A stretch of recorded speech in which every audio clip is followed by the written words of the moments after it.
While we were out on the water, my daughter suddenly shoved me overboard and shouted, "Say hello to the sharks."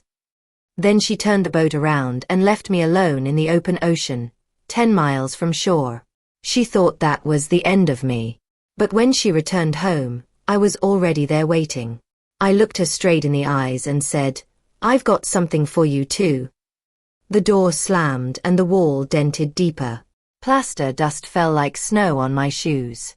Emily stood in the entryway, breathing hard, jaw forward. "We're done waiting," she said. "I didn't know we were waiting," I said. "I kept the table between us." "Habit." "You did." She pointed at the living room. "Sit. We'll do this fast." "I'll stand." She laughed once. "Fine. Give me the money." "What money?" "The insurance." She brushed a strand off her forehead with the back of her wrist. "Dad's policy. You file for the payout. You hand it over. The end." A sharp metallic taste rose in my mouth. It wasn't new. That's not how any of that works. It will today. She stepped closer, eyes flicking over the pictures on the mantel. She picked one up, Richard's last fishing trip, and set it down harder than she needed to. "The house is a museum. You're stuck in it. I'm trying to move us forward." "To bankruptcy court," I said. She smiled without humor. "Very funny." The neighbor's dog barked twice outside, that staccato warning bark. I pictured Mr. Henderson's porch camera pulsing blue. He never missed a porch drama. I could almost see his hand on the curtain. "I'm not giving you money," I said. "If there's a claim, it goes to costs, and what's left pays down debt. Carefully. Not to whoever shouts loudest." "I'm not shouting," she raised her voice. "I'm telling you." "Lower your voice," I said. "Make me." We stared at each other. Her right foot tapped. Gas pedal, I thought. She always needed speed. My phone buzzed on the table. A notification slid over the home screen. I didn't touch it, but I didn't have to. The letters lit up between us. Policy beneficiary, Emily Carson. Profile updated. She saw it. She stopped tapping. "I told you," she said, soft now. "We're doing this." "You logged into something you shouldn't," I said. My voice wanted to shake. I pinned it down. "You changed nothing that matters." "Oh, it matters." She moved around the table quick and snatched the phone. "You left it unlocked, Mom. Give that back." She held it just out of reach. "This is a bad house for you. Too many stairs. Too many memories. I like the stairs.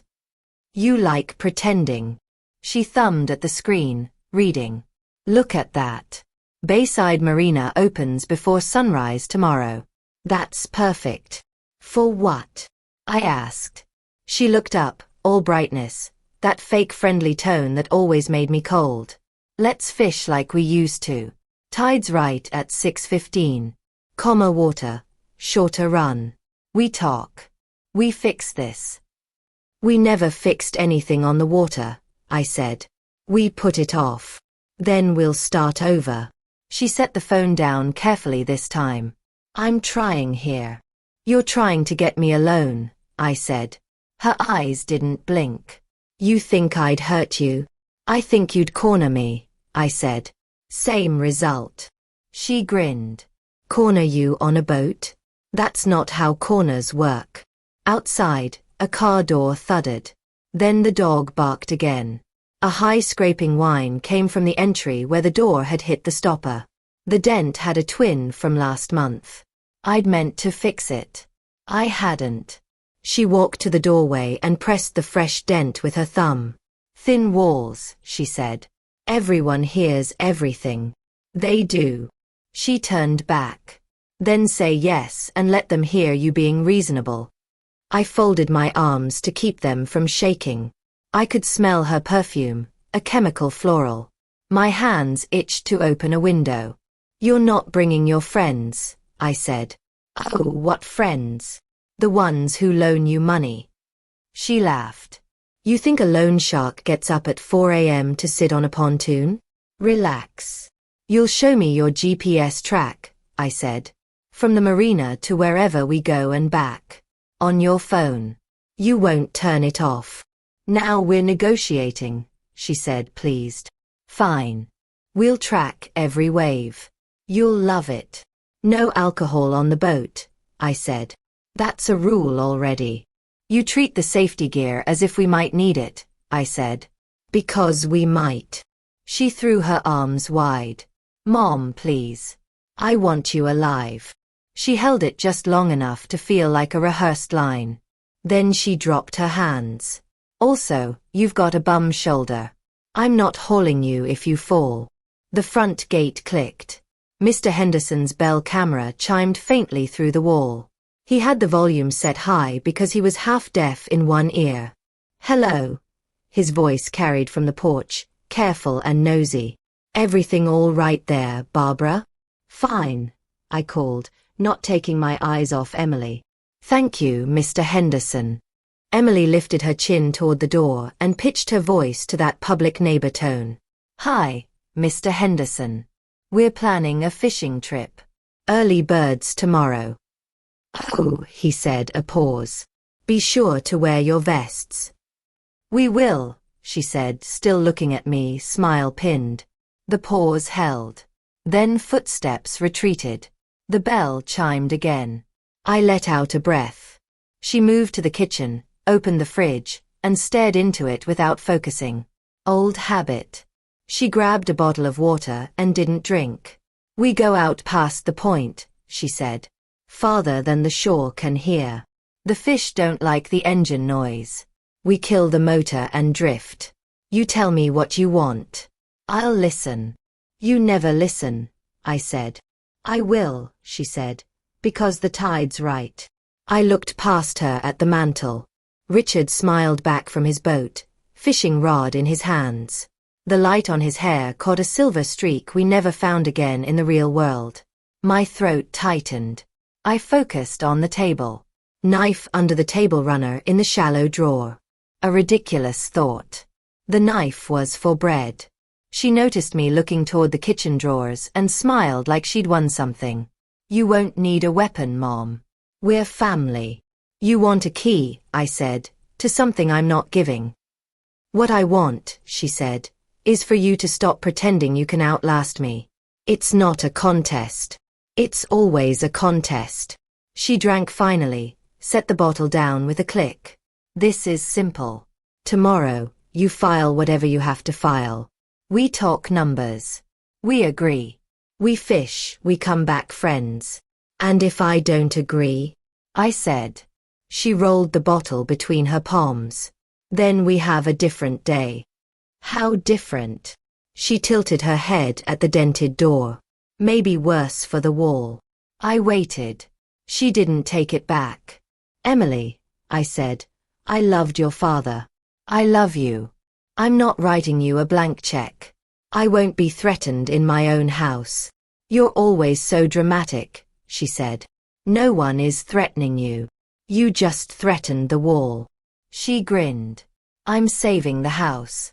You're the one endangering it. How's that?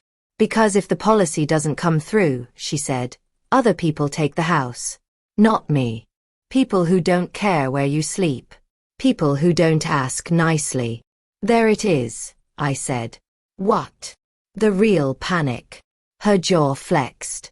She looked at the mantel again, then at the upstairs hallway like she could see the bedrooms through the ceiling. We need a win, she said. I need a win. Please don't make me do something I can't undo. She said it like a plea. It landed like a threat. My phone buzzed again on the table. A new notification. Tide prediction. Bayside Inlet. High tide. 6:17 a.m. It felt like a clock placed between us. She tapped the face of my watch with one finger. Set an alarm, she said. I'll be outside at 4:30. We beat the regulars to the ramp. I pictured the marina in the dark. The hiss of lines. The sodium lights jittering on water. The long gull cries. I pictured drift. I pictured the silence when an engine shuts off. You'll wear a vest the whole time, I said. Scout's honor. You were never a scout.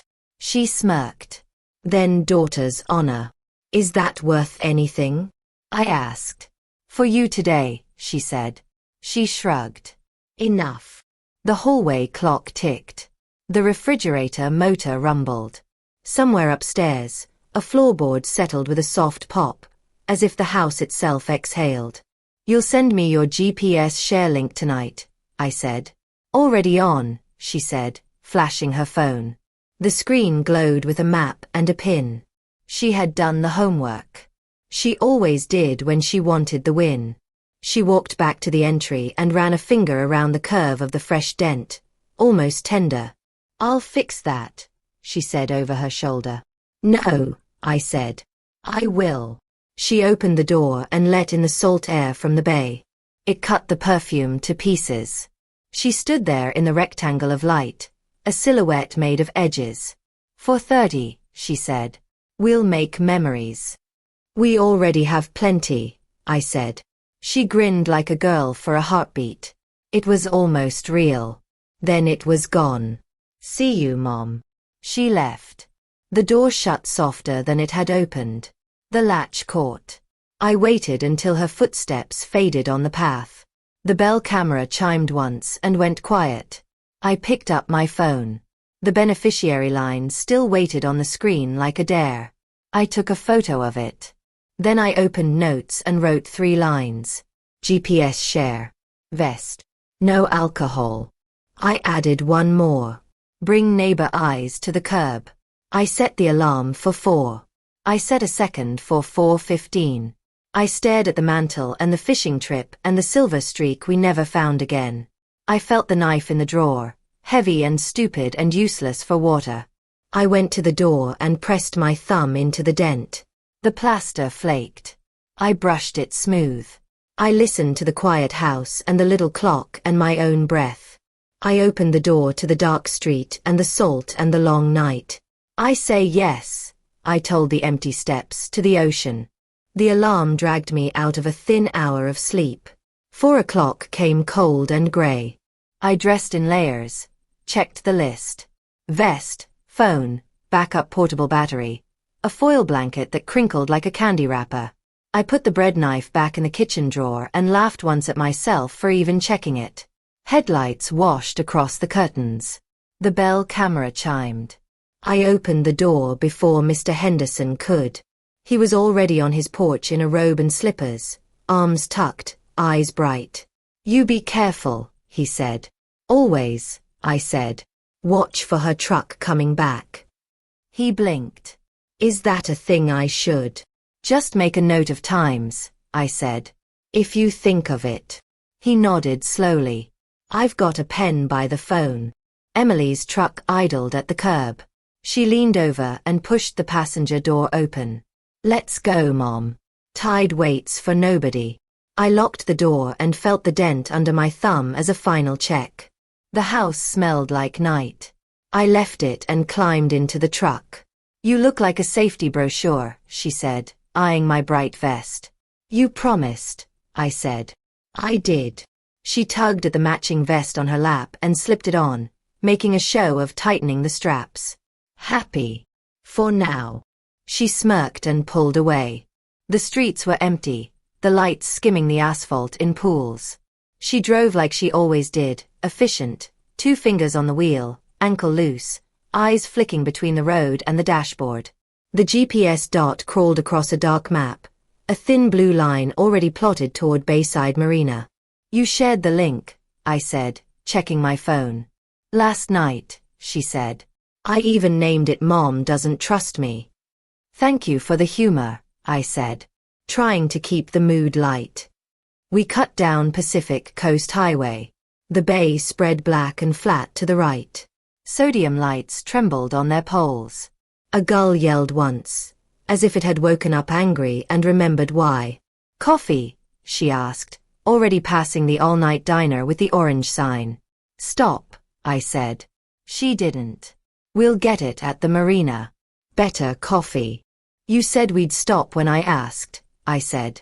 I said we'd track the route, she said, mild. We are. Stop next time, I said. Okay, she said. She didn't promise. Bayside Marina floated in a wash of pale light. Boats slept in their slips, hulls creaking. She swung into a space by the ramp, killed the engine, and sat in the sudden quiet like it was a test. We listened to ropes rub on cleats. The smell of diesel and kelp and damp rope pressed down. Help me with the cooler, she said. I followed her to the boat. The name New Horizons was painted in chipped letters on the transom. She'd bought the boat 2 years ago with money she didn't have. She'd told me it would pay for itself in charters. It hadn't. She moved fast when work was physical. She had the cover off in 2 motions and the bimini folded before I could coil a line.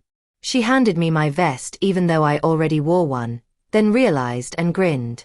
Redundancy, she said. She unlocked the console and tapped her phone to the mount. The boat's GPS woke up, a cheap unit with a bright optimistic map. She toggled the tracking feature. A dotted breadcrumb trail started blinking from the dock outward. See, she said. Every wave. She opened a side locker, flares, a whistle, 2 orange throw cushions. She lifted each item and set it down again as if inventorying for an audience. We good, she said. Check the radio, I said. She reached in and clicked it on. Static, then a clear channel. She turned the volume to a sensible click above 0. Bayside Marina, radio check, she said. Bayside copies, a bored voice replied. Quiet morning. Emily gave me a little bow like she'd passed a test. Safety cadet approved, she said. We launched. The trailer bumped. The hull slid. The water closed around us with a soft slap. She parked the truck and jogged back, fresh energy in her legs. She liked the first minutes of anything. We idled out of the harbor, following the low red and green lights like Christmas on sticks. She made small talk about tide and bait. I let her talk. The motor throbbed under my shoes, a steady heartbeat. Past the last marker, she brought the bow up and the boat climbed onto plane. Wind flattened my hair and pressed the jacket into my ribs. She angled south, away from the polite bobbing lights of other early boats. How far? I said. Past the point, she said. Farther than the shore can hear. You say that like a slogan, I said. It's a fishing truth. She kept her eyes forward. You hear the old guys at the shop? Noise kills the bite. The tackle shop had a clerk named Danny who tried to upsell Emily every time and rolled his eyes when she bragged about range.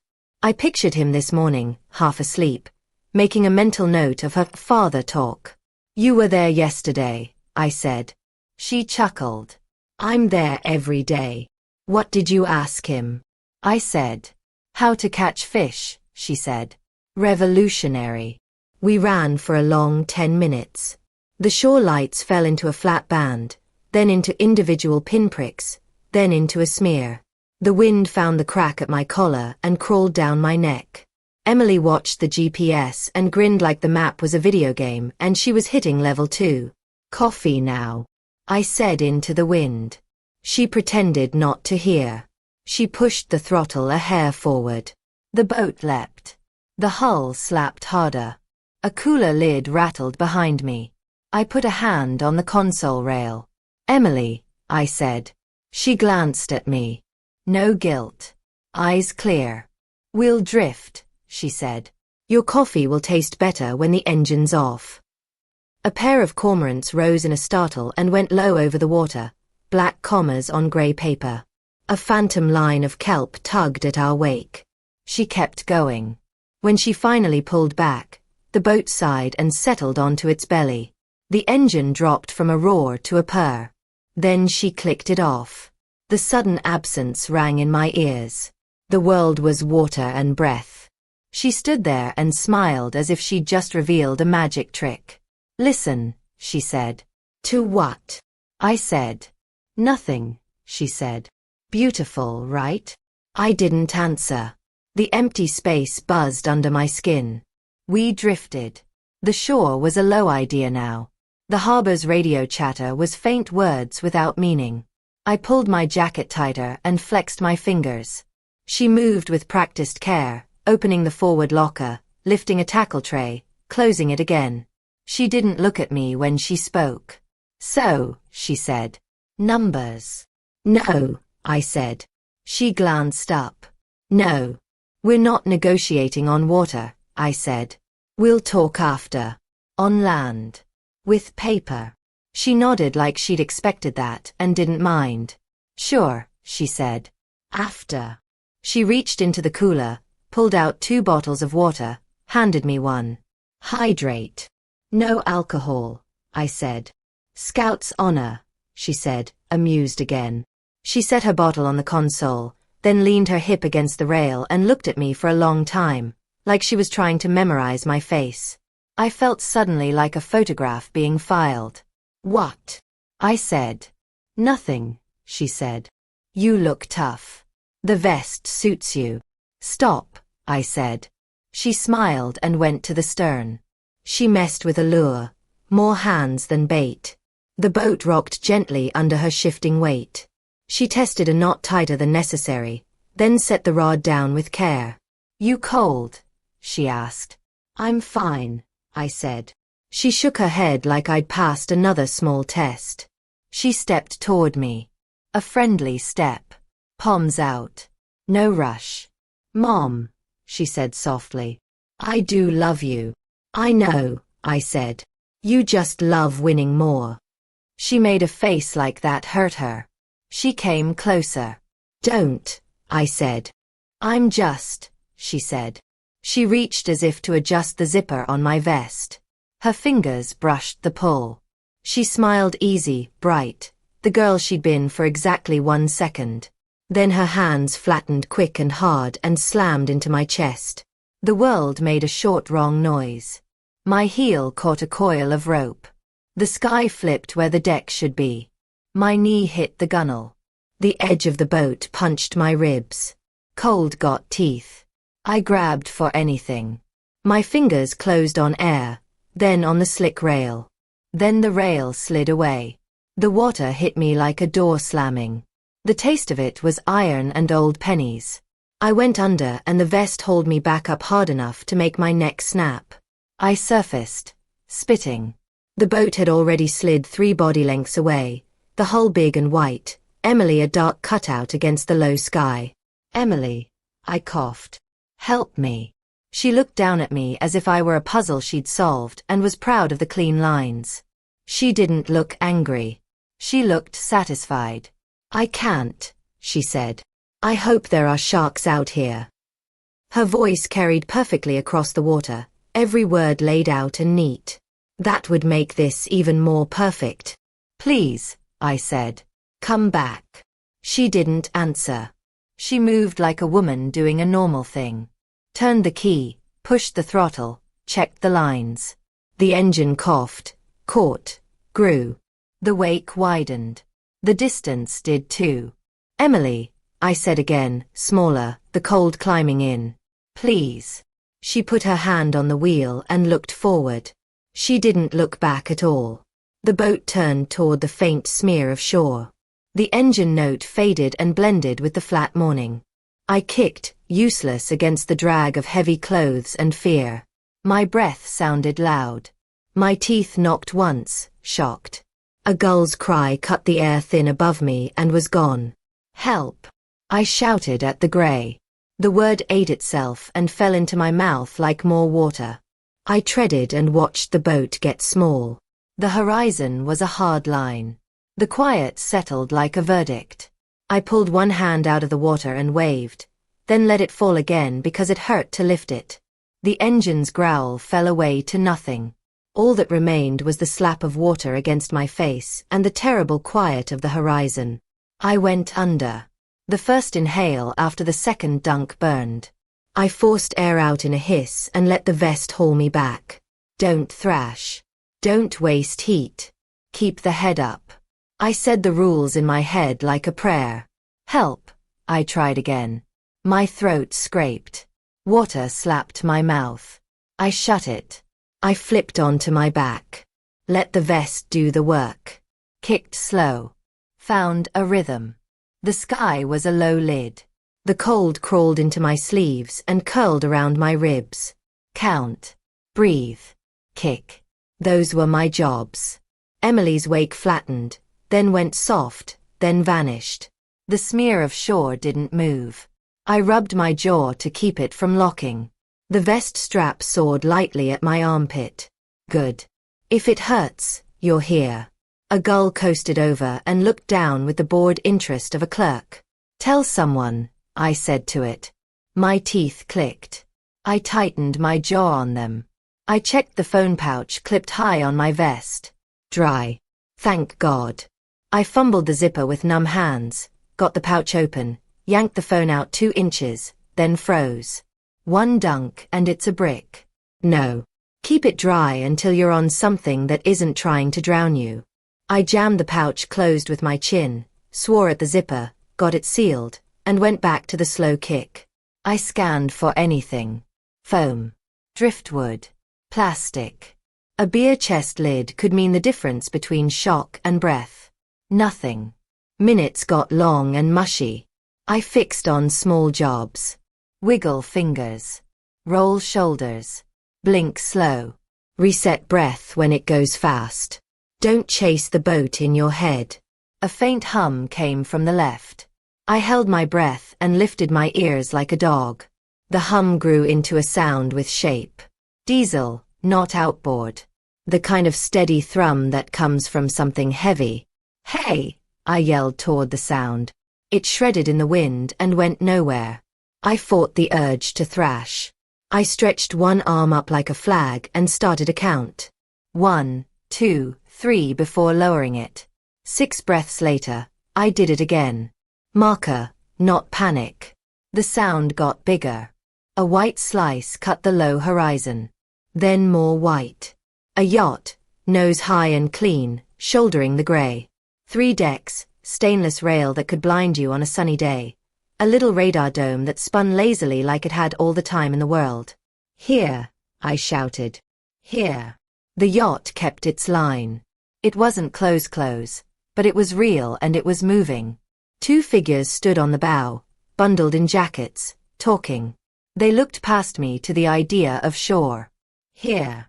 My arm went up and felt heavier than it should. Hey. The yacht rolled a little, showing me the clean undercut of its hull. It smelled like money and solvent, someone else's stainless kitchen. Here. I packed everything I had into it. No heads snapped. No hands waved back. They aren't looking for a head that's the size of a gull. Make yourself bigger. I opened my vest's pocket and yanked out the tiny whistle. I'd thrown it in on a laugh years ago. It hung on a piece of cheap cord. I shoved it between my teeth and blew. The first blast was a squeak. I tried again. The sound came thin and high and mean. I blew a pattern. Short, short, short. The whistle cut the quiet like a knife. One of the bow figures turned. She shaded her eyes.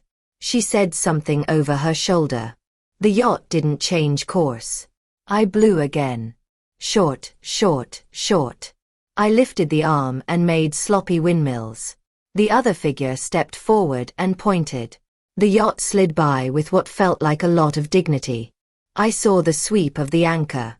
I saw a coil of braided line so perfect you wanted to take a picture. I saw the woman on the bow lift her hand. Then I saw the side of the yacht and the logo in clean gold letters. Grant. Underneath in smaller type, a motto. Do good. The name hit me like a doorbell. I knew Victoria Grant, the philanthropist with billboards in Seaside Heights. Schools, clinics, endless photo ops near docks. Hey. I blew the whistle until black specks danced in the corners of my vision. The woman on the bow disappeared. The yacht slowed. The sound of the engines dropped to a thoughtful murmur. A horn gave one short, sharp bark. Thank you, I said to nobody and everybody. The yacht angled, then came off plane properly and settled like a building sits. The stern swung. I saw a swim platform yawning like a stage. A crewman in a navy jacket knelt and pulled a locker open. An orange throw bag came out in one smooth move.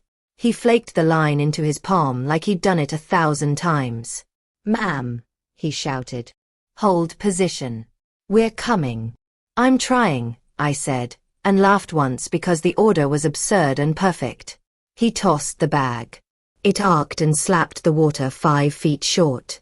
He hauled it back, paid it out again, and threw longer. The orange sausage landed by my arm. I grabbed it and hugged it like a baby. "Got it," I yelled. "Wrap your arm and don't let go," he said. He took 2 fast wraps on a cleat and leaned. The line went tight. I felt the pull in my shoulder. The cold had turned my muscles into wet rope. I kicked a little to help. The world did a slow slide and brought me toward that wide, blessed platform. Hands reached, one on my forearm, one on my vest strap, one behind the elbow. I was hauled out in a wet, ungraceful bundle. The deck ate me. Firm and rough. The cold air stung different. I lay there, hearing water patter off me in quick drops. "Blanket," someone said. "Radio now." When I left, the winter light had that flat quality that makes everyone look honest. I stopped in the parking lot and texted the unknown number. "Got it. SUV, watch." No reply. I put the envelope of prints in the glove compartment like it was warm. At 10, I knocked on Marcus and Simone's door instead of using my old habit. Marcus opened with flour on his cheek and a bravery smile. The kids shrieked my name and dive-bombed my waist. Simone came in from the garage with a white bakery box and a voice tuned to daughterly warmth. "Mama," she said, the word shaped like a gift. "I've been thinking. We should check your smart lock system. Burglars can spoof codes." She held up her phone like a magician choosing a card. "I can swing by later and what?" I asked lightly. "Fix it. Just make sure you're safe," she said. Her watch flashed when she tipped the box to set it down. Black dial, silver 12. It was a nice watch, a self-watching watch. Marcus put a hand on her arm. "Coffee, please," I said. We sat with plates and napkins and the ritual of cinnamon rolls fresh enough to make you forgive most things. The kids narrated cartoons. Gerald and Lorraine hovered in the archway, comforting like weather and just as hard to move. I took out my phone and put it on the table face down. "HOA had a camera at Maple and 3rd, I said. "Casual." Caught a white SUV, hooded figure in and out. "Watch looked like yours, Simone." Simone cut a roll cleanly in half. "Lots of watches look like mine," she said. She licked frosting off a finger and met my eyes with a sincerity that would have landed harder 10 years ago. "Mama, I know you're rattled, but jumping too." "Not jumping," I said, stepping careful. Gerald cleared his throat. He has a way of entering a conversation at the flank. "We were saying this morning, why involve the HOA? All it does is set gossip fires. Better to keep it in the family." Lorraine added, "People mean well, but tongues move faster than police." Simone nodded at them like a politician absorbing constituent wisdom. "There's a lot of ways to handle this," she said, turning back to me. "One way is we sit down later, you and me, and we go through your accounts and your system. We do an audit. I'll even pay for a locksmith if it helps you feel secure." Marcus shot her a look. "Careful. Quick. You don't have to." "I want to," she said too quickly. She patted my hand. Her palm was dry. "We care about your peace." I thought of the unknown voice on the phone. She rehearses apologies and tells you you're tired. She says we just want peace. Like peace means your silence. "About that audit," I said. I swiped my phone awake and opened the app for the lock. "There's a log. Let's look now." Simone's smile tightened a half tooth. "We're with the kids. Traditions are wonderful," I said, smiling back. "Teeth make them safer."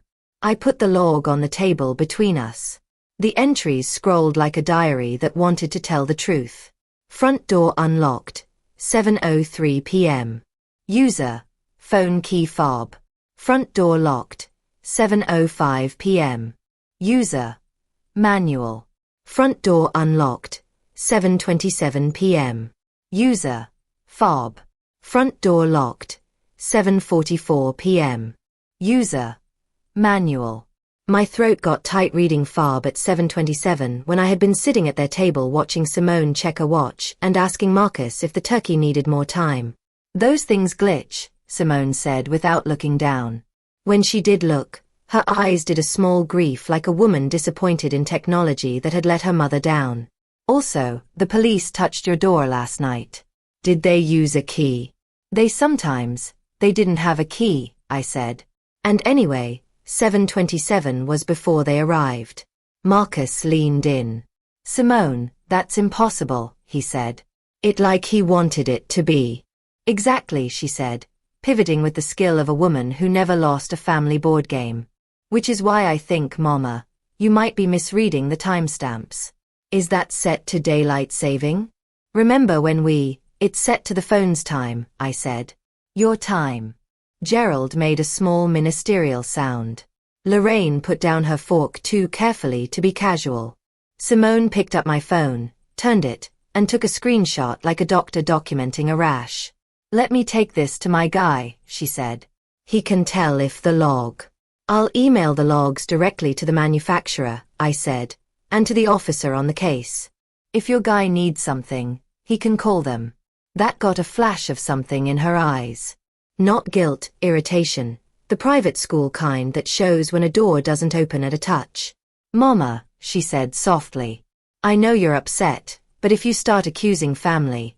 I didn't use the word accuse, I said. I used the words watch and lock and fob. The kids had gone quiet in that animal way children do when laughter hits a wall. Marcus saw it too. Let's table this, he said, too bright. Pie later, everyone will feel better with pie. Pie is diplomacy, I said. I need truth. Simone's smile returned. We're on the same side, she said. We want your home to feel like your home. That's all. She stood to refill coffee, the watch flashing again like a metronome. I took the opening and drifted to the kitchen counter where the apple bowl sat. Keys, coins, a Lego head. The rubber-sleeved oval lay on top. I palmed it, weighed it, turned it to read the tiny scratched initials on the underside.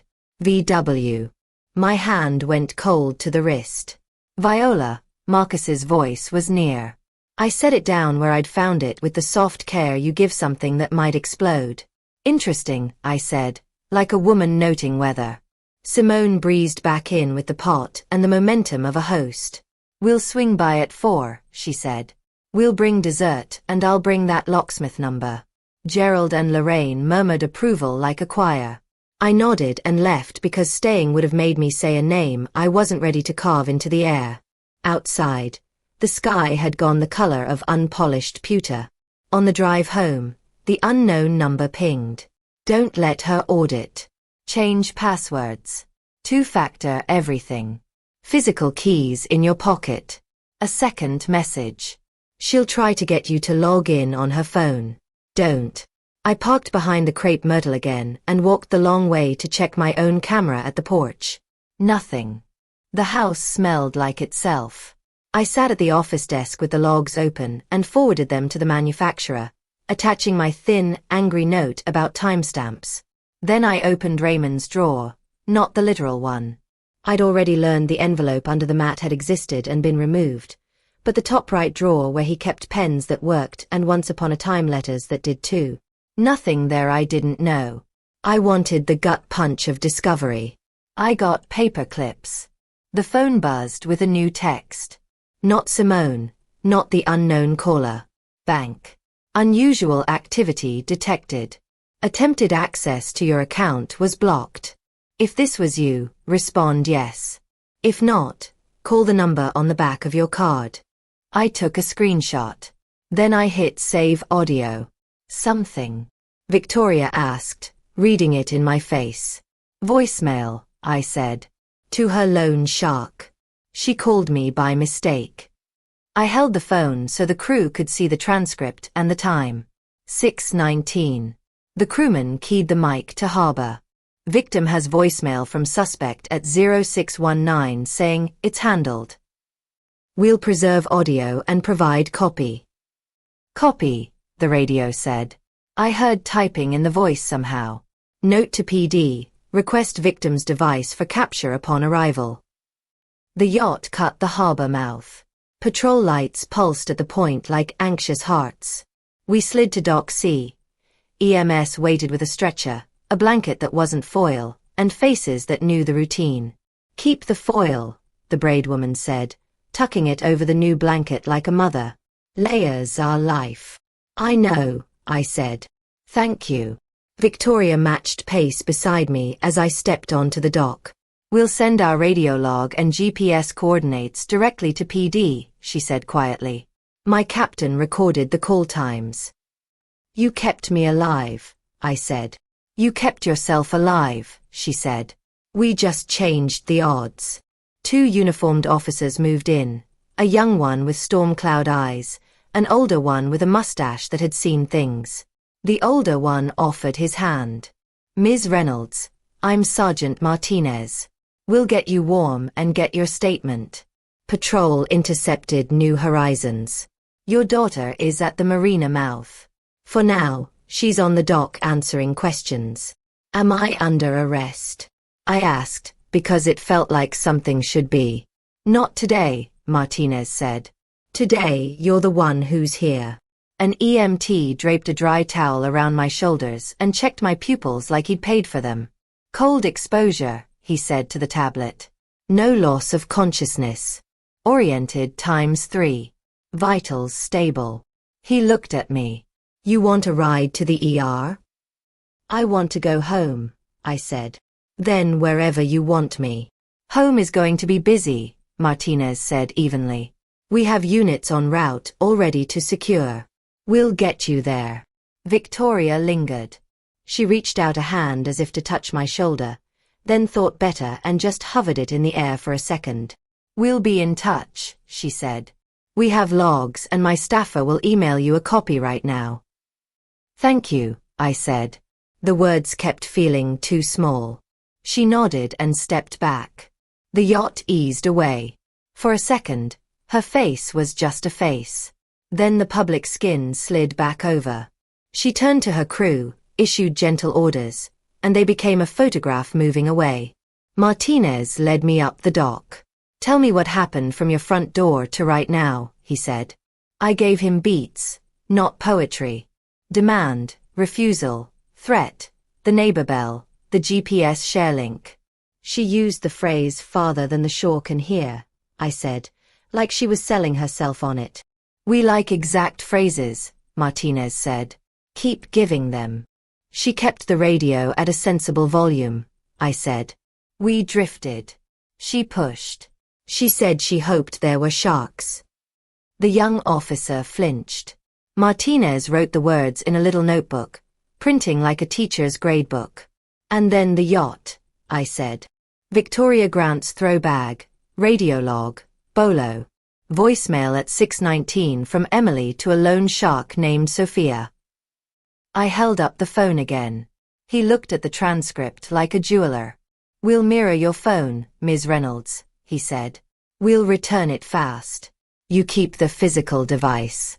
We'll take an image." "Take what you need," I said. We reached the parking lot. Patrol cars angled in like geese. One had New Horizons tethered to the courtesy dock with a line that looked like it had been tied by someone who trusted knots more than people. Emily stood 3 yards away with her hands in her pockets, as if she were waiting for a rideshare. She wore the same perfume. It cut through diesel and salt like a cheap commercial. She looked at me, then at Martinez, then at the cameras that had materialized on sticks. "Mom," she said, public voice on. "Are you okay?" "I'm talking to the police," I said. "Great," she said. "Because you fell." Martinez didn't look at her. "Ms. Reynolds, straight to my unit," he said softly. "We're not doing this here." We got in the back seat of the patrol car. Martinez sat up front, open notebook on his knee. The young officer slid in and faced me, her body angled so I didn't have to crane my neck. "Recorded now," she said and tapped a small red light. "Name for the audio." "Barbara Reynolds," I said. "Start with your address," Martinez said. I did. The radio in the dash hissed and crackled. I heard my own street name in another officer's mouth. "Units at Seaside Heights. Hold perimeter. Neighbor confirms early morning departure. Truck returned alone." I closed my eyes for one heartbeat. "Mr. Henderson," I said. He saw her leave. "Asked for his camera," Martinez said. "Already on it." Another voice. "Dispatch to Monterey. Insurance freeze request initiated. Carrier liaison looped. They'll need your case number." Martinez half smiled. "That one moves slower," he said. "But it moves." "Slow is fine," I said. "As long as it bites." We rolled. The harbor slid away. The streets on the hill woke up in patches. Porch lights flickering on, blinds moving. The police radio stitched a little legal quilt. Bolo acknowledged. Copy address. Neighbor statement pending. Patrol holding suspect at marina. No cuffs yet. Voluntary interview in progress. "Do not talk to her," Martinez said, reading the thought I didn't know I had. "When we get to the house, you go in with us or wait on the porch. You do not approach your daughter." "I'm done approaching," I said. The squad car climbed. We turned onto Seaside Heights. My house appeared between trees like a photograph with too much contrast. The dented door waited, honest. 2 cruisers idled. Mr. Henderson stood on his porch in a coat over his robe, hair disheveled, holding a yellow legal pad in his hands and a pen tucked behind his ear like a carpenter. He waved, then looked at my vest and paled. "Oh, honey," he said. "I'm all right," I called through the open window. A new sound layered over the scene.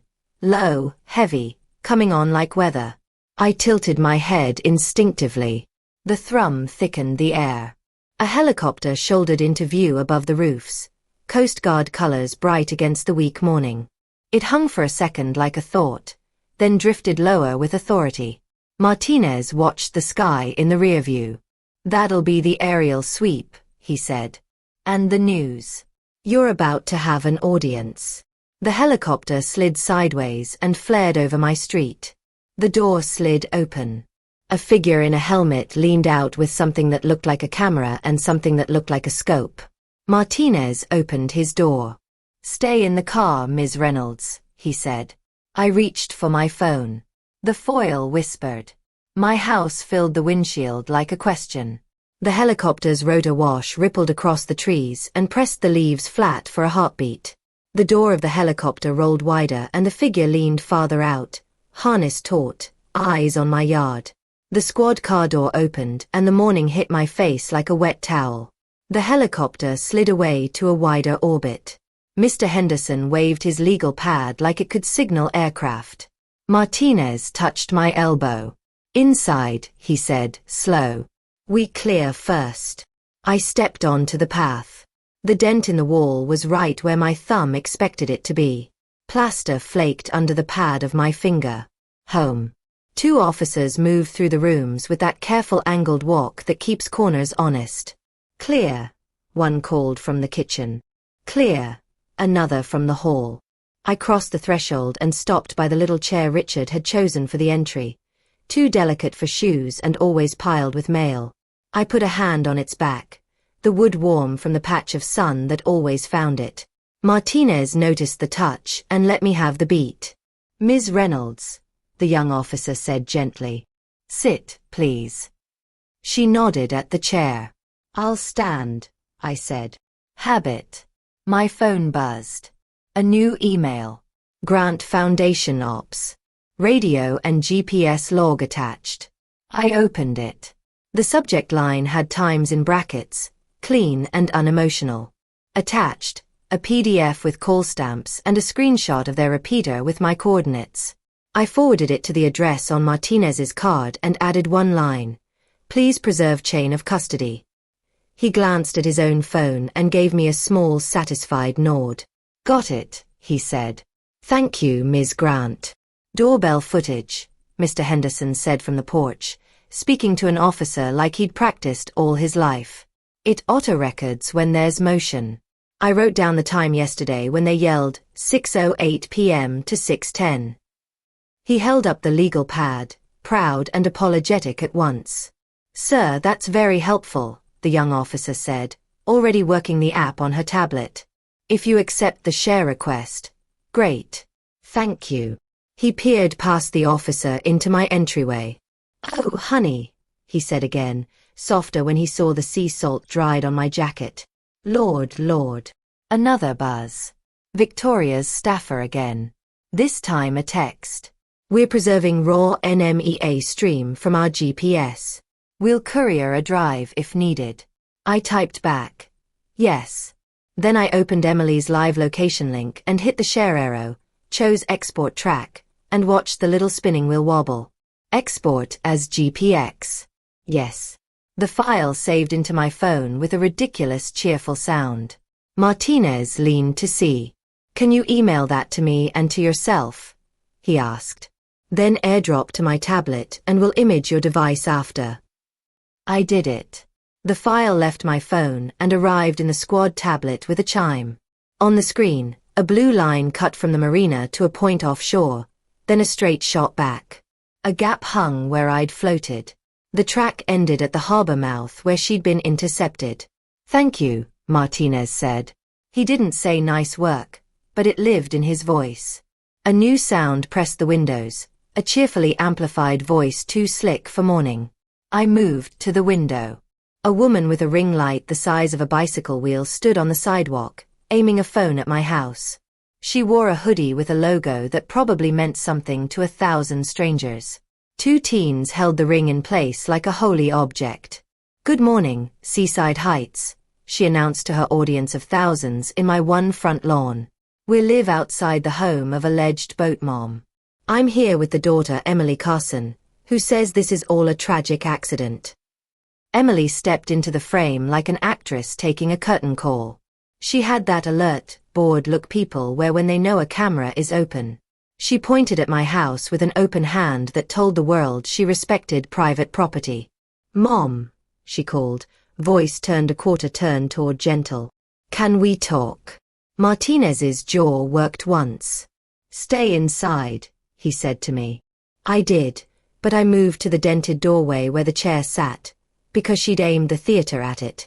Ms. Reynolds, the influencer sang, eyes sliding to me through the glass like it was nothing. Did you fall or were you pushed? She hit the word pushed with a little candy coating. I'm not doing this, I said through the door. Emily raised her hands like she was calming a horse. She's confused, she said into the camera. We were fishing. She slipped. I've been trying to call her because I'm worried. That's why I'm here. We're family. Turn that off, Martinez told the young officer at the door. We can't make them, she said softly. Public sidewalk. Then we changed the frame, he said. He stepped onto the porch, no theatrics, and spoke in the measured voice of a man reading instructions to you so you won't cut yourself. Ma'am, he said to the influencer. Back off the property line. This is an active investigation. Any attempt to interfere will be documented and forwarded to the city attorney. The influencer smiled more, the kind that feeds on the pushback. We're just asking questions. And I'm just telling you the rules, Martinez said. Emily didn't look at Martinez. She watched me through the glass like someone waiting for a dog to remember a trick. She tapped her pocket like there was a heart in there she could pat. Mom, she said. Please tell them you slipped. It's the truth. You know I wouldn't hurt you. I opened the door. Martinez made a sound low in his throat, but he didn't stop me. The helicopter thumped soft overhead like a giant hand patting down a blanket. You changed the beneficiary on your father's policy, I said. You shared your location with me, then pushed me off a boat and drove away. You left a voicemail at 6:19 telling a woman named Sophia, it's handled. Emily blinked once. Her public smile didn't crack. The influencer zoomed. I saw the blown-out circle of the ring reflected in Emily's eyes. That's insane, Emily said. You're mixing up, Mom. Grief does things to memory. I held up my phone so the camera could see the beneficiary update and the voicemail transcript. Martinez didn't love it. But he didn't stop me. The young officer slid her tablet forward. The blue GPX line glowed like an artery. Artifact, she said softly to her own recording. Policy screen, voicemail transcript, GPX track. Mr. Henderson cleared his throat from his porch throne. And their argument, he said, righteous with purpose now. Yesterday at 6:08. She said the house was a museum and she was moving them forward. And then Barbara said something about courts and debt. And then there was banging and I wrote the times. He lifted the legal pad higher like a flag. The influencer turned her ring toward him. Neighbor, can we get your name? You may not, he said. I am providing my footage to the police, not to your little show. I smiled for the first time since the water. Emily's jaw twitched. She did that little breath laugh she used when she had to course correct on stage. Mom, she said, leaning on the syllable in a way that put arms around the word. You fell because you insist on doing everything like it's still the 80s. You didn't even want a coffee stop. You wore 2 vests. You didn't stop for coffee, I said. I asked twice. She ignored that. She's got a history of, she began, turning to the influencer's camera, about to pull a word like confusion out of her pocket. Careful, Martinez said to her, not unkind. Every syllable is evidence. Evidence of love, Emily said sweetly. I love my mother. Then you'll love this, I said. I lifted the phone and pressed play on the saved audio. Emily's voice came bright and flat from my speaker. Sophia, it's me. It's handled. Call me back. The timestamp burned under it like a brand. The influencer's eyebrows did a tiny dance. Her audience would pause later. Emily's mouth opened and closed, not on words, just on air. She smiled again. Fast. A new mask. Handled means the boat, she said. I handled the boat because she fell. You left the engine in gear when you lunged, I said. Don't make me teach you physics on the lawn. A patrol car eased in at the curb. Another followed slower. Martinez angled his body, half shielding me, half opening the porch to the arrival. The young officer looked at her radio, then at him. Sarge, she said quietly. You'll want to hear this. He touched his earpiece. Say again. Dispatch, Sergeant, be advised, suspect's counsel is calling in. He states his client is willing to give a voluntary recorded statement asserting accidental fall.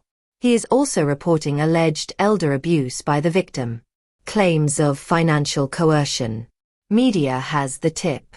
Stand by. Emily didn't know the exact words, but she felt the weather shift.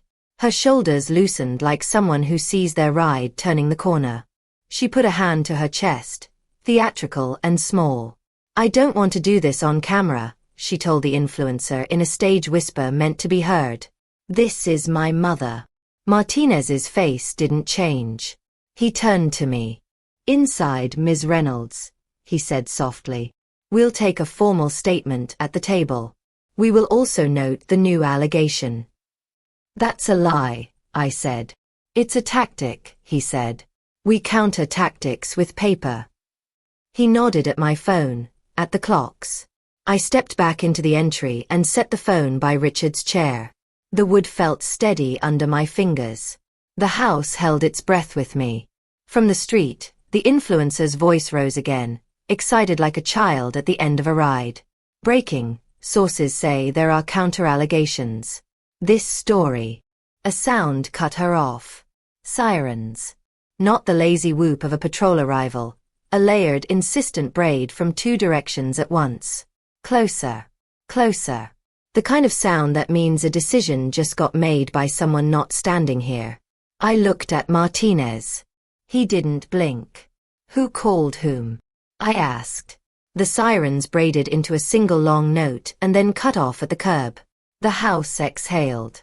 Martinez didn't move for a beat. Then he tapped the table with his pen like a gavel only I could hear. At the top, he said. We'll get the bones right before the noise fills in. I sat at Richard's chair. He sat across from me, the young officer at the corner with her tablet angled so we both could see the file names marching into a neat column. A new voice entered the house, warm and careful. A man in a charcoal suit stepped into the entry and flashed a badge. Marcus Chin, Special Investigations, Insurance Crimes Unit, he said. I'm looping with your PD on a potential beneficiary fraud hold. He looked at the open phone on the table like it was a small animal. May I? Please, I said. He snapped a sterile cover over it with the precision of someone who trusted gloves. He scrolled, then tapped, then looked at Martinez. Your freeze is in. We need a case number. You'll have it in 30, Martinez said. Clause language is on screen if you want it for your report. Martinez nodded to the young officer. She turned the tablet. On my phone, the policy PDF bloomed open, its paragraphs bite-sized and smug. Marcus tapped a section with his nail, reading. No benefits shall be paid in the event of self-harm, intentional injury, or death caused by any beneficiary, directly or indirectly. Paper teeth, I said. They bite, Marcus said. He flicked to a note. Your daughter attempted a beneficiary update yesterday at 5:41 p.m. It didn't clear verification. The attempt is logged. She doesn't know that yet. My chest went tight and then looser. Thank you, I said. Useless again. Outside, the influencer cranked her voice to be heard over the sudden hush of sirens. Sources say elder abuse. She stretched the phrase like gum. Martinez glanced at the door. We'll ride the wave inside, he said, and hit record on a small black box with a red eye. Statement of Barbara Reynolds. Continued. Present, Sergeant Martinez, Officer Walsh, Investigator Chen. We went through it again. Cleaner, like a second pass on a knot. Demand, threat, phrase, push, words. I gave timestamps like breadcrumbs. I gave meter, how long between her line and my answer, and realized weirdly that the small music of it mattered. Halfway through, my phone vibrated under the sterile cover. Marcus glanced down. Unknown, he said. Same number that left the voicemail at 6:19. Let it roll to transcript, Martinez said. We finished the statement. Martinez clicked the red eye off. Good, he said. He looked like someone who sees a wall starting to hold.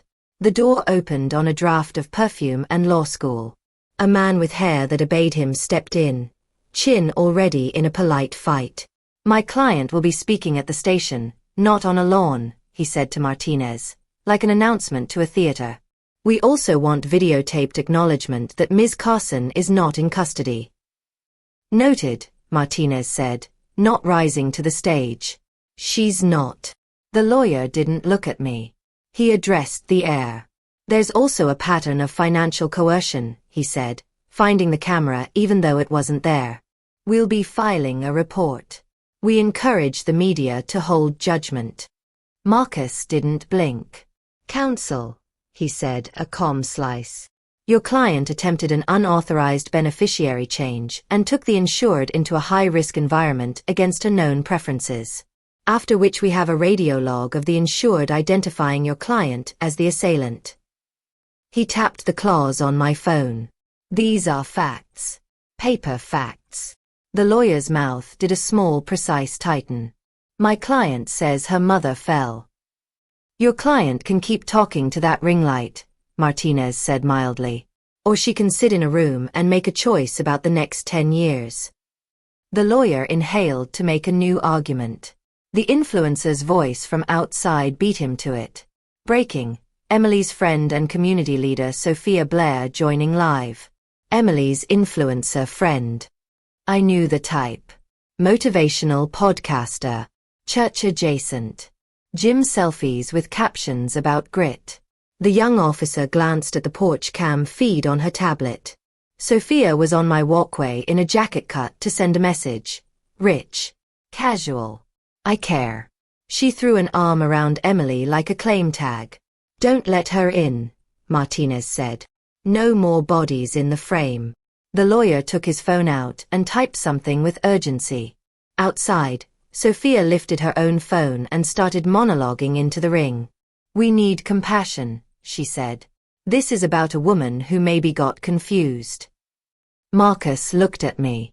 We'll neutralize that with timestamps, he said. Truth is boring, but it sticks. My phone chimed with the new transcript. He opened it. Emily's voice again, lower now, talking fast to someone who fed her oxygen. Okay, we're leaning accident. Say she falls. Say she refused ER. Say she's always been. The transcript trailed on ellipses, and I felt the room tilt.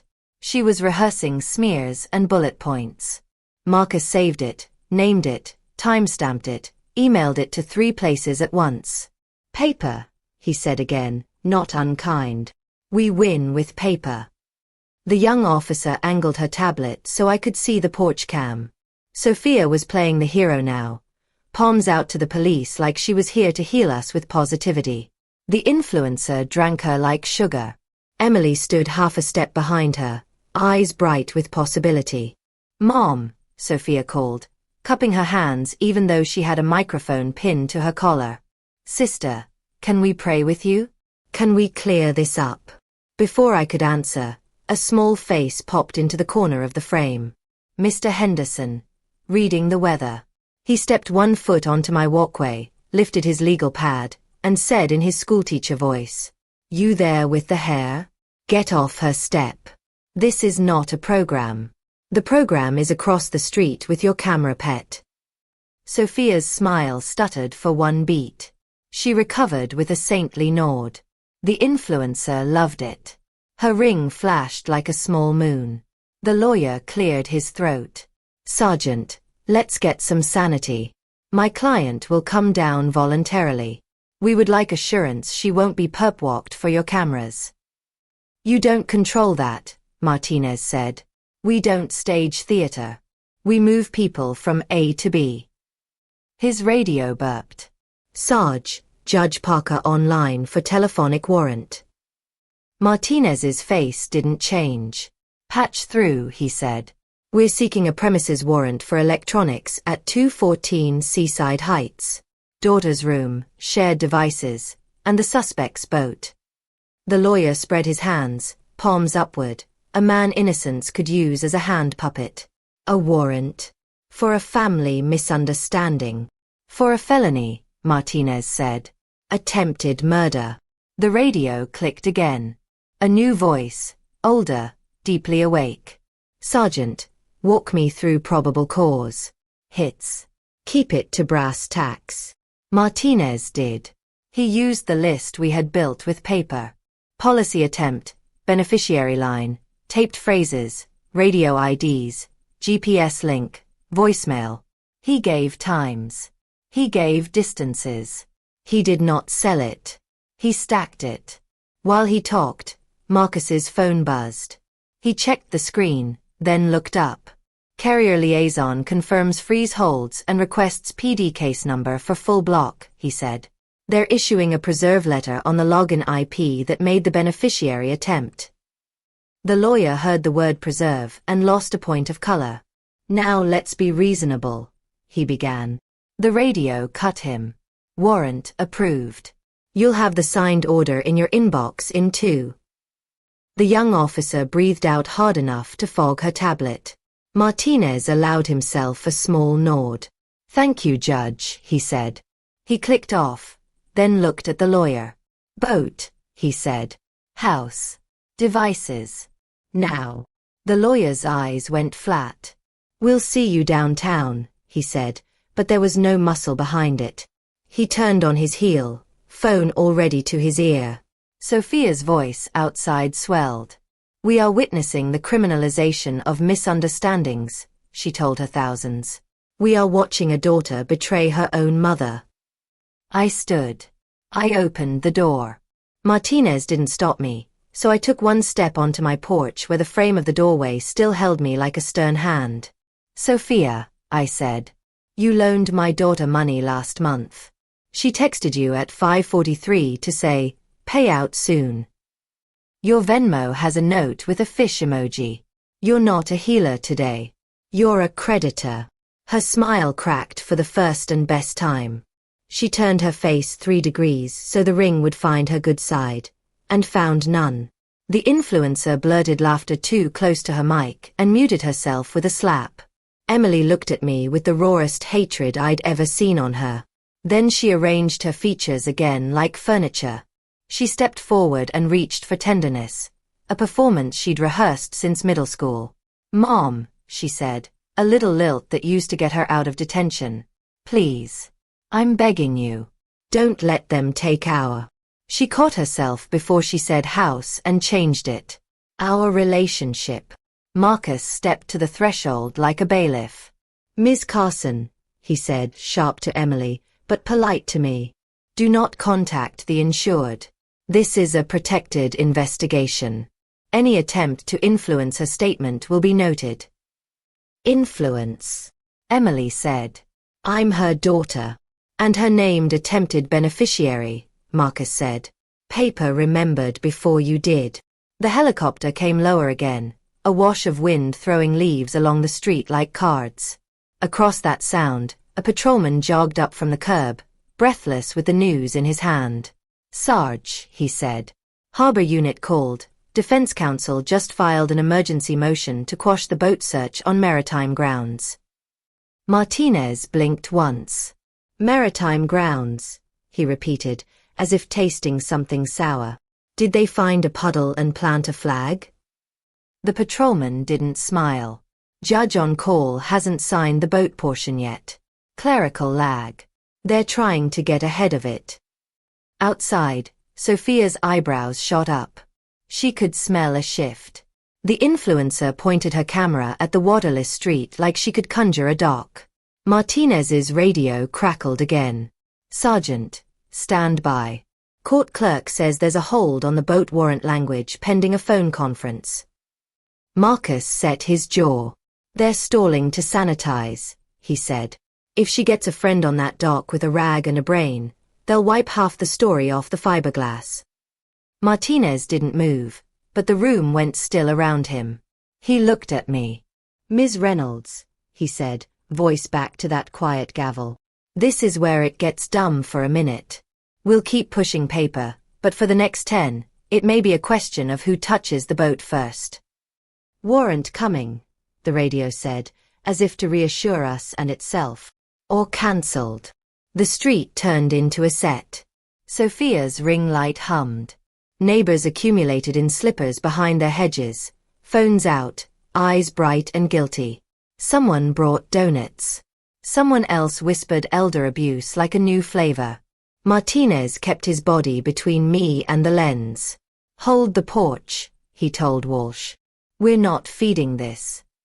Marcus tapped his screen like he was stitching a wound.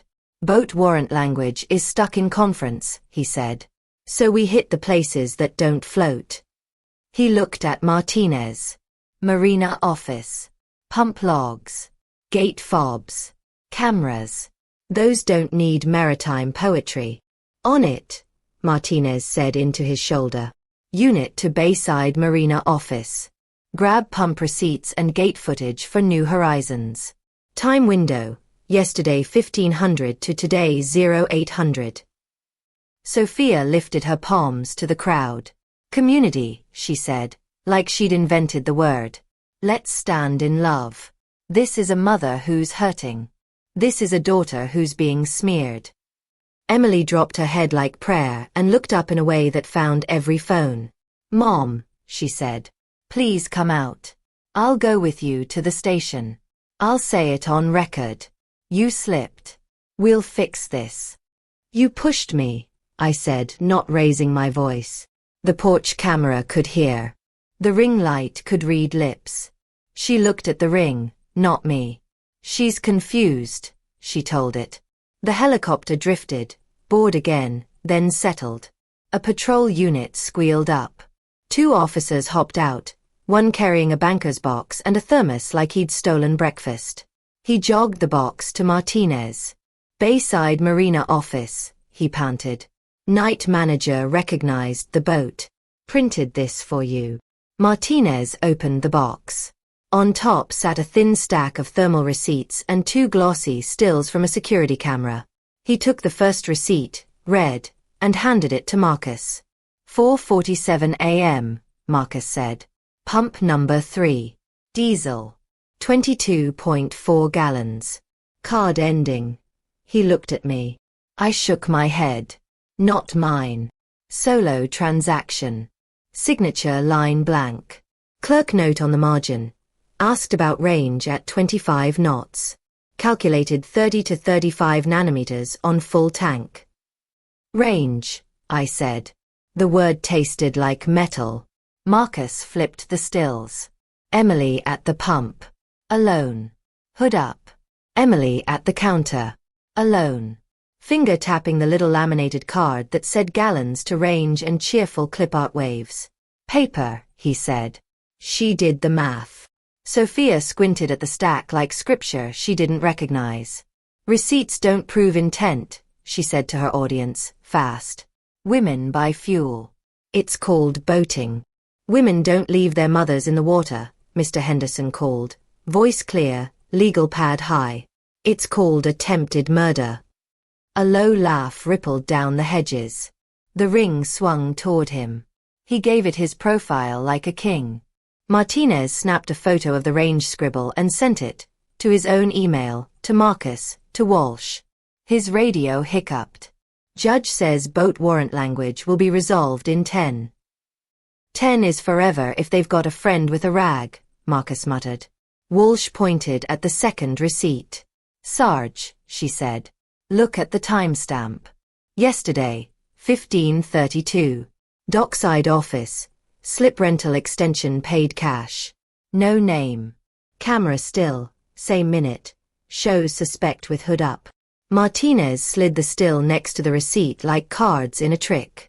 She extended the slip, he said, because she wasn't planning a quick sunset cruise. Emily's lawyer returned from a loud phone call. Face set, words smooth. My client is ready to come in, he announced to the air. No cuffs. No perp walk. An escort would be appreciated. You say, escort, like this is a gala, Martinez said. I mean like it's safety, the lawyer said, nodding toward the crowd, which had moved from donuts to a chant Sophia didn't quite control. Let her speak.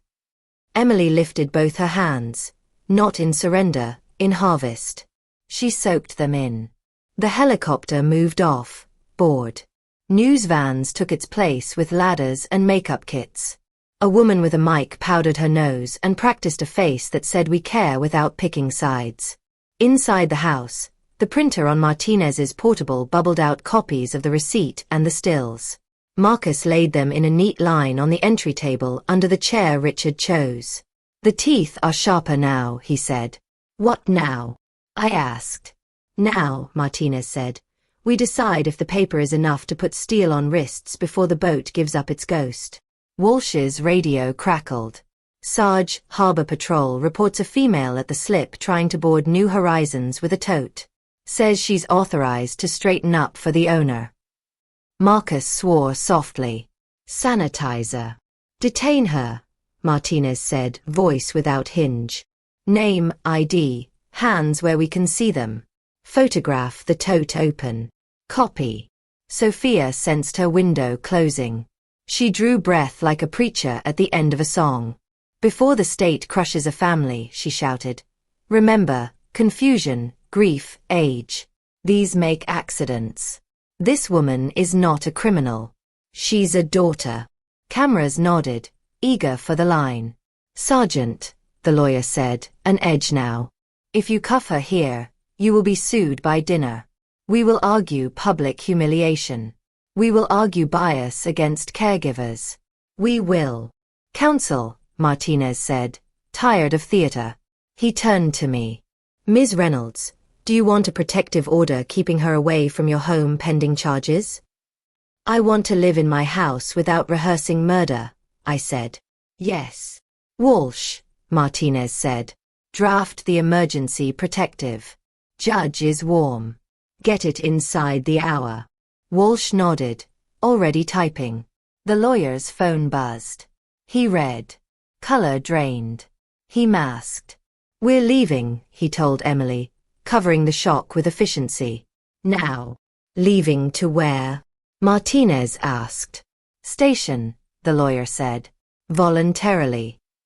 Voluntary means no cuffs, Sophia said quickly to her lens, trying to recover spin. They're cooperating. From the radio, Sarge, Harbour says tote woman ID is Sophia B. Same last name as the influencer here. In the tote, rags, bleach, a pry bar, and a hand vac. Every head that mattered turned to Sophia. The ring went still.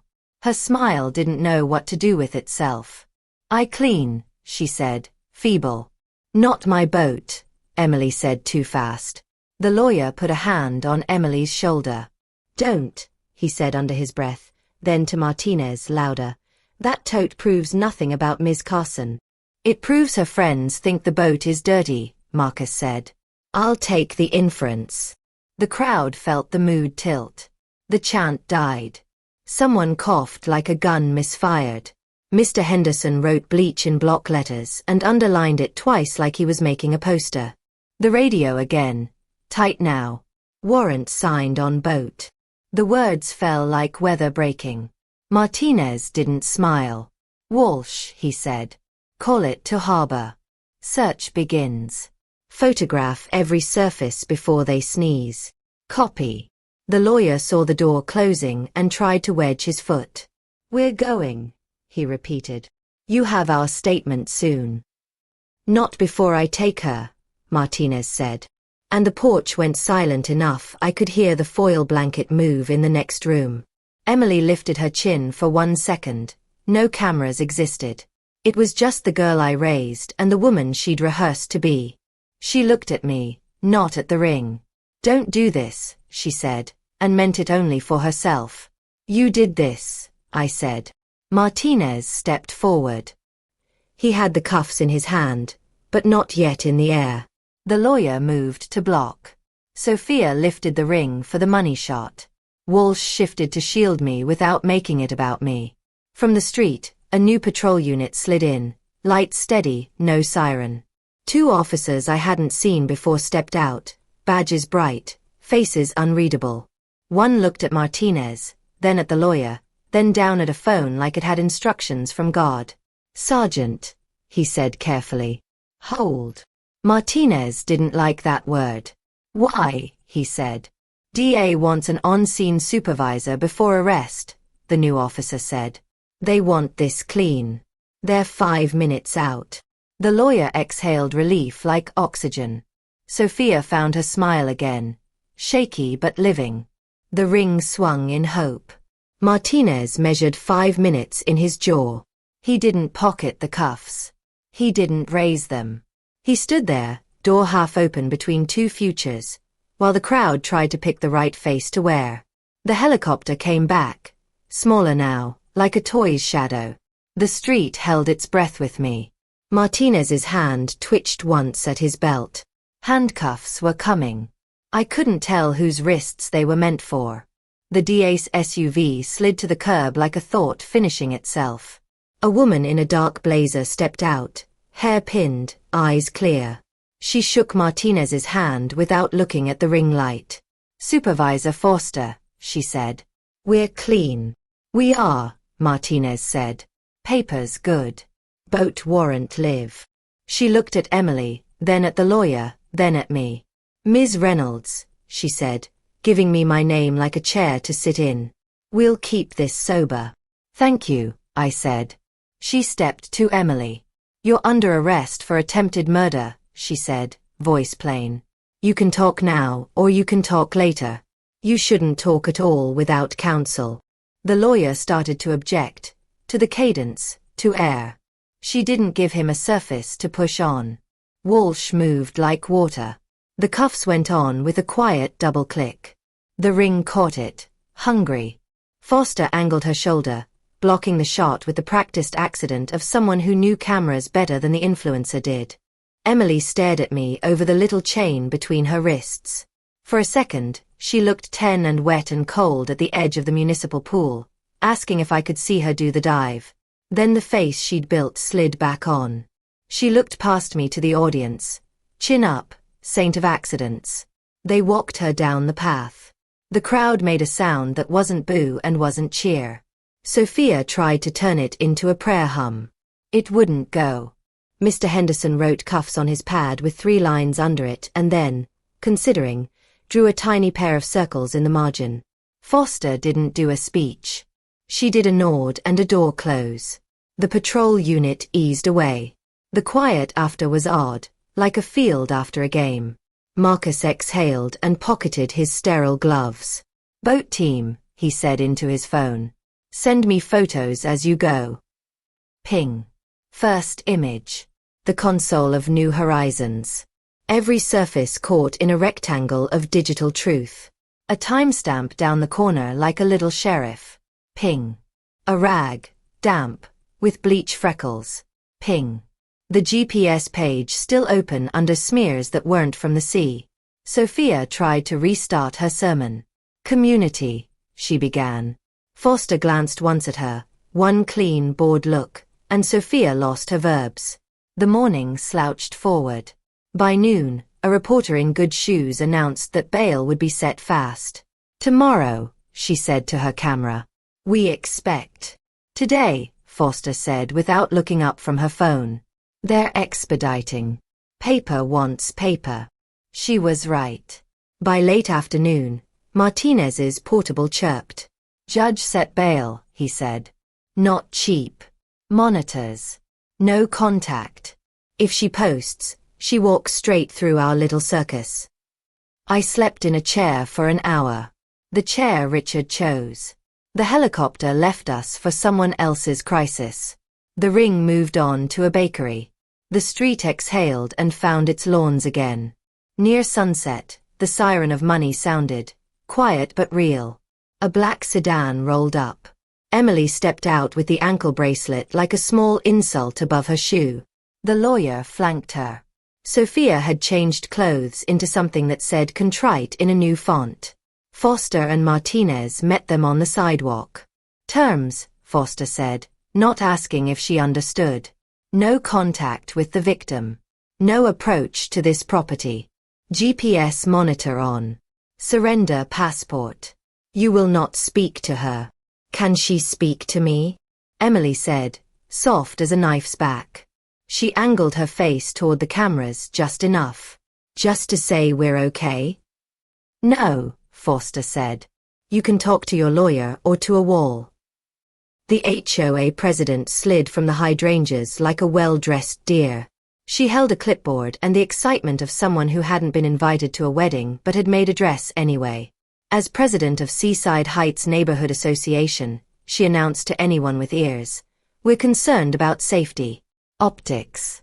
We cannot have patrol cars lowering property values. Optics, Mr. Henderson said, dry as a brick.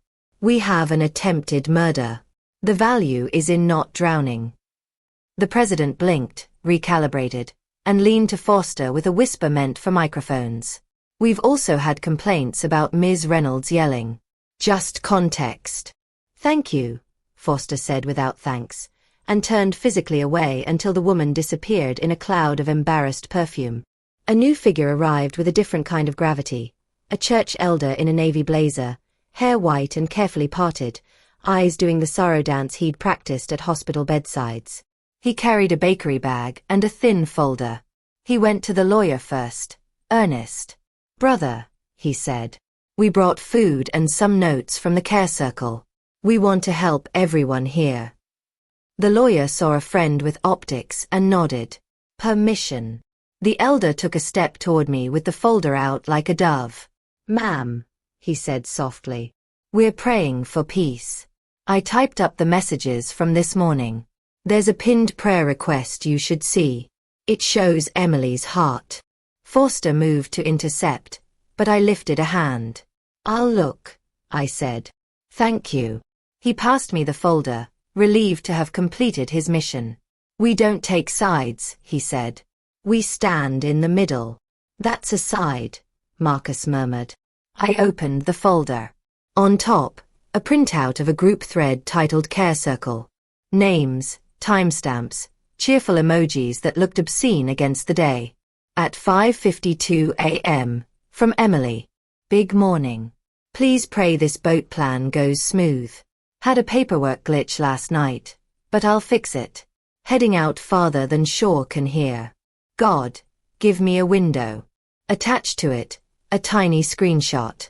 Her phone's GPS with a pin sitting on water. Coordinates visible. Small and exact. I held it up. Forster leaned in. Marcus took a photo on his work phone so fast he could have been a magician. "That's..." the elder stammered. "That doesn't prove intent." "That's proof in his handwriting with a prayer," Marcus told the heir. The elder paled. "Oh," he said, realizing he had handed me a brick. "Oh, I didn't. We only wanted..." "You did fine," I said, not unkind. "Thank you for the bread." He gave me the bakery bag with shaking hands and stepped backward through his own shame. The lawyer's face did a flicker he couldn't stop. He turned to Emily with the tiniest shake of no. Emily stared at the folder like it might yet rearrange its letters into a forgiveness note. Sophia reached for the ring light, reflex, and stopped, unsure which way to point it. The bail terms did what paper does. They rolled forward. Forster walked them through signatures. Martinez read the protective order into a little camera for the record, like a bedtime story nobody wanted. Emily looked for an opening, found none, then tried religion. "Mom," she called, voice breaking on the right syllable this time. "Please."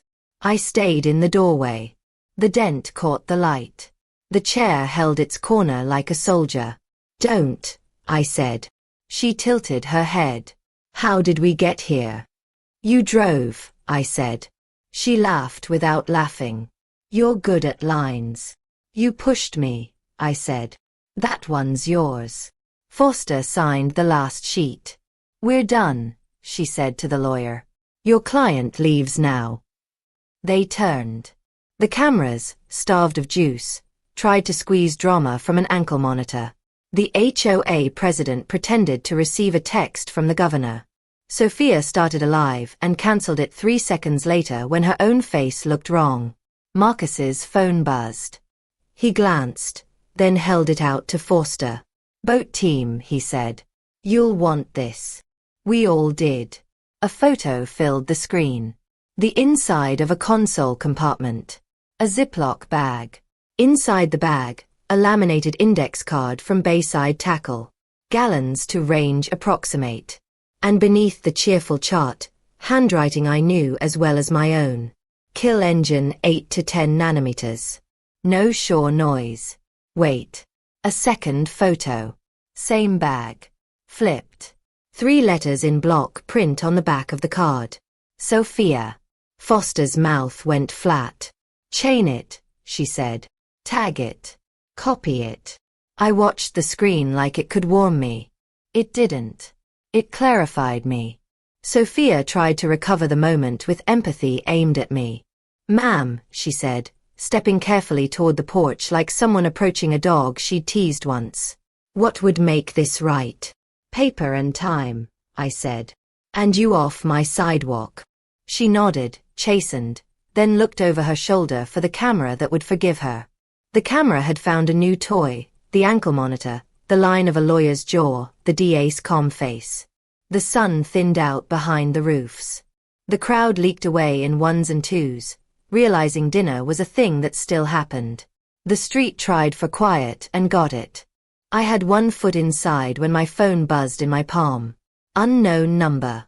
The preview texted itself onto the lock screen in 3 lines. "Danny. Bayside Tackle. I checked the counter pad after your call. Your kid wrote math here yesterday. Sending pics. Also, she asked if anyone ever goes farther than the shore can hear." A photo came through. Grey paper with blue lines, torn from a cheap pad. Emily's handwriting again. The same tidy threat. Fuel 22.4 plus 30.4 tank equals 45 to 40 nanometers. RT cut engine at 8 to 10 nanometers. Mom's vest on. Check 30 hashtag arms under it. One more line. Almost neat, almost tender. It's handled. The text from Danny hit like a tide line drawn in Sharpie. I sent the photos to Foster and Marcus and to my own email with the subject. Harbor pad. Emily handwriting.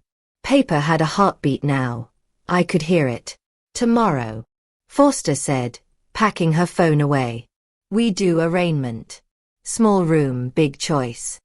Public. I asked. Public enough, she said. Bring the vest. I slept 2 hours with it draped over the chair like a pet that didn't know where to lie. At 5, the street was empty again. Honest, in the way it gets before people remember their roles. I made coffee. I didn't drink.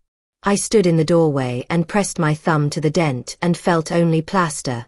By 8, City Hall's steps were a picture you've seen. Columns, pigeons, a reporter pretending she wasn't cold. Foster met me at the side entrance and threaded me through a corridor that smelled like old paper and floor wax. Martinez waited outside Department 5 with a manila folder thick enough to hurt someone. Danny's pad, he asked. Top, I said.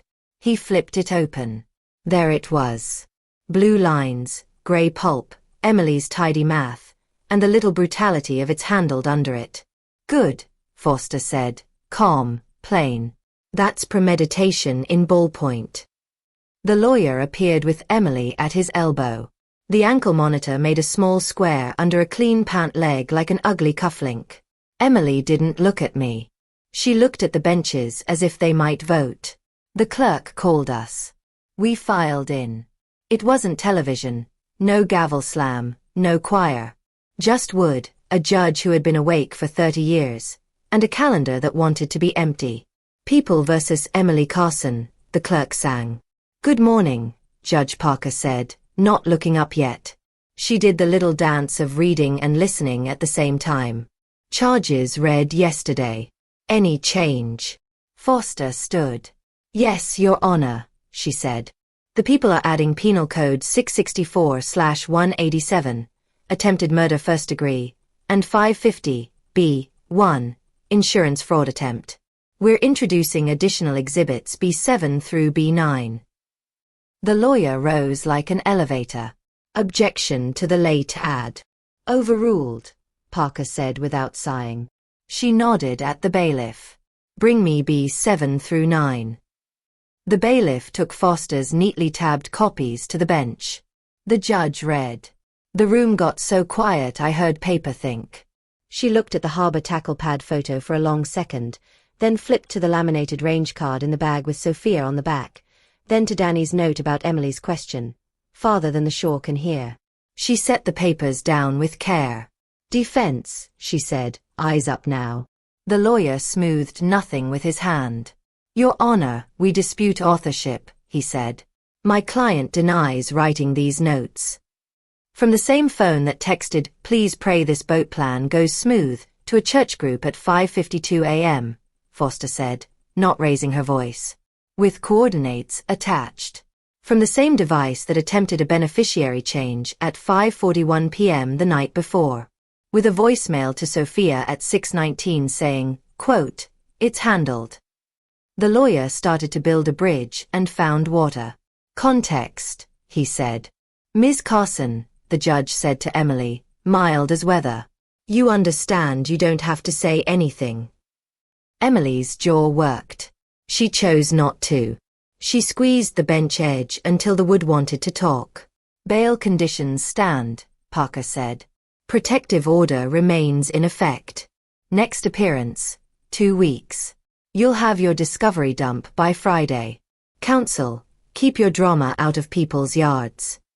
The bailiff called the next name. It wasn't ours. We were dismissed by gravity. Outside, the half-dozen cameras waiting for a moment got one. Foster stepped past the microphones without offering a sentence. She did a single line, "Because the city makes you. We'll try this case on evidence," she said. "Not on sidewalks." The influencer held her ring like a dead halo. She tried anyway. "Ma'am, Mom, do you forgive?" "No questions," Martinez said gently and put his body between us like a bookend. Emily's eyes found me over her lawyer's shoulder. There was a question in them I recognized. The one you ask when you're 14 and your lie has a seam showing. It lasted a breath. Then the practiced face slid back on, saintly in the winter light. "Don't say anything," the lawyer hissed, forgetting the mic was a foot away. We walked down the wide steps. The air tasted like a reset. At home, the chair Richard chose held my jacket while the city settled itself back into errands. The porch smelled like salt only because my nose wanted it to. Mr. Henderson knocked with a Tupperware of something that steamed. "I wrote down everything the judge said," he announced, handing over both food and a fresh page of legal pad notes like an offering. "You don't have to," I said. "I do," he said, fierce. "The truth needs a secretary." He put a hand on the doorframe. His finger found the dent and frowned. "When you going to fix this?" "Today," I said. He nodded, satisfied as a foreman. "I'll fetch the spackle," he said. "I've got a tub." "I have some," I said. He looked at me like a lie detector. "We'll use mine," he decided and left. Inside, the phone rang with new rituals. A victim advocate with a voice like oatmeal. A credit union fraud unit that wanted to write preserve on a folder. Danny again, not apologizing for anything, saying he'd started locking down the shop counter log because everybody knows now. "Come by later," he said. "I'll give you the little pen my boss says I can't sell. It writes on wet." In the afternoon, the Care Circle elder came back alone and embarrassed, holding a second bakery bag and no folder. "We took down the prayer post," he said. "That was wrong." "It was honest," I said. "It helps." He swallowed. "We meant it too," he said. "We'll bring dinner tomorrow." "Bring nothing," I said, and softened it with a thank you. He left his bread anyway. I did small things because small things were mine. I called the handyman and cancelled him. I drove to the hardware store and bought a little tub of patch and a single sheet of sandpaper, because excess felt like superstition. I took down the photo of Richard, dusted its glass with my shirt, and set it back so the silver streak he carried in sunlight would find the same angle it always had. Then I pulled the little stool to the doorway and put the patch on with a patient hand. The dent drank it like water. I let it set.